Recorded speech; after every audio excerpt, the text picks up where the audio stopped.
that could not happen without me knowing about it.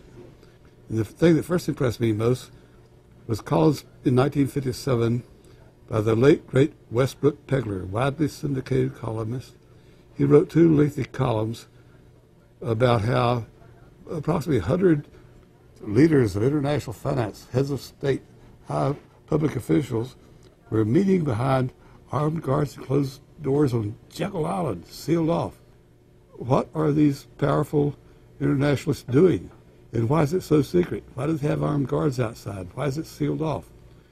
The newspapers totally ignore it. Not a word. Total blackout in the United States. Since then, I've never stopped pursuing Bilderberg, or the whole international gangster organization led by Rockefellers and Rothschilds, as they manipulate the world for their own selfish interest.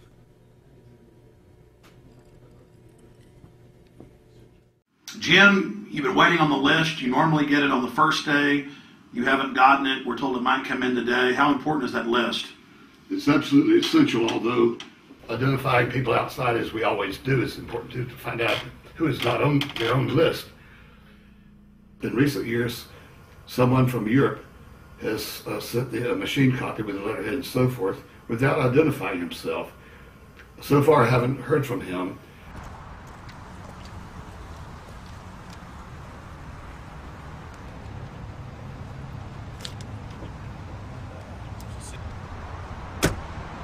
Well, Bilderberg assumed that name in 1954 at their first meeting as Bilderberg at the Bilderberg Hotel.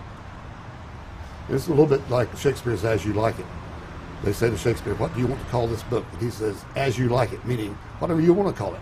And they thought it was dictation, so one of his plays is called As You Like It, and the title has nothing to do with the play. So that's how the Bilderberg came by their name. Now, they had been meeting for half a century. The moneyed class had been meeting, but they decided they have to meet systematically every year, well planned in advance, in addition to maybe other smaller meetings throughout the year. Sure this is the right turn, Jim? No. Let's see if we can start.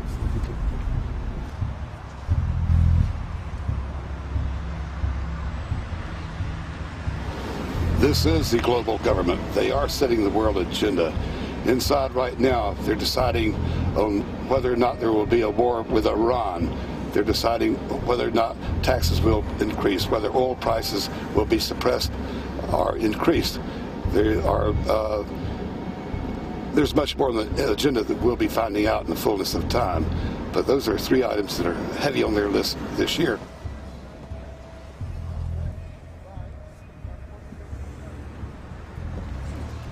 This is Jim Tucker, ladies and gentlemen. 27 years covering these crooks. Mr. Tucker, pleasure to meet The you. media said he was crazy, it didn't exist. Now we forced him. 120 of the world's most powerful men, heads of state from Europe, high officials of the United States government, Treasury, White House, state, defense. They're setting the world agenda now. The reason they want secrecy is because they're doing evil. Evil is done under the cover of darkness. Good works are done in the sunshine.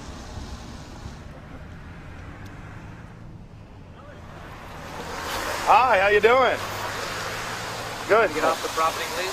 Well, Jim has some questions for you. I need you to move off the property, please. Okay. Private property. Sure. It's a public sidewalk. Oh, yeah, we are cooperating. Thank you. Right onto the sidewalk. Yeah, there's no implication that we aren't Right onto cooperating. the sidewalk and stay there, please. Sure, yeah, thank you. Great. Jim has some questions for you. Again, I need you to stay right on the sidewalk. Yeah. Thank you very much. We actually checked with the city. The property line's actually right here. Also, That's good. Property line's actually right here.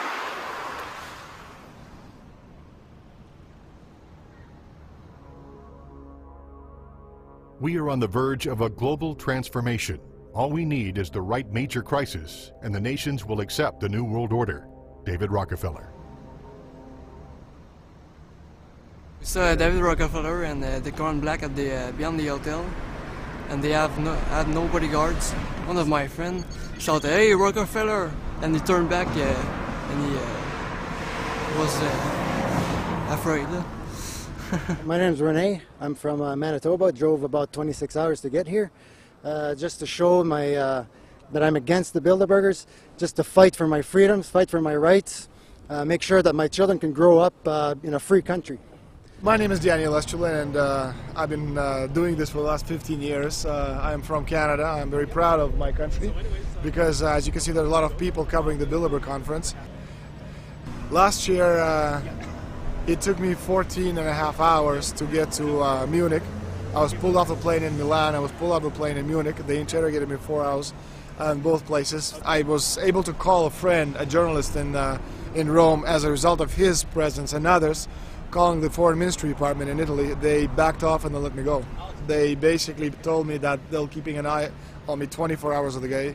The little hotel where we were staying at, Jim and I, out of the 20 rooms, 6 were occupied, 3 by the CIA and 3 by the German Secret Service. That's how serious these people are, and that's how afraid they are of actually what we may be able to reveal and what we actually do reveal publicly about the Bilderberger intents. Daniel Estulen has covered the Bilderberg meetings in Europe and North America for more than 15 years.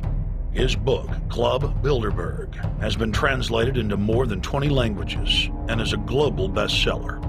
Estulen has photographed many past Bilderberg meetings. Rockefeller frontman Henry Kissinger is always a key participant. Here you see the president of the CFR, Richard N. Haas, followed by Vice Chairman of Rothschild Europe, Franco Barnaby, who is speaking with Henry Kravitz. And behind them is Richard Holbrooke, former U.S. Ambassador to the United Nations.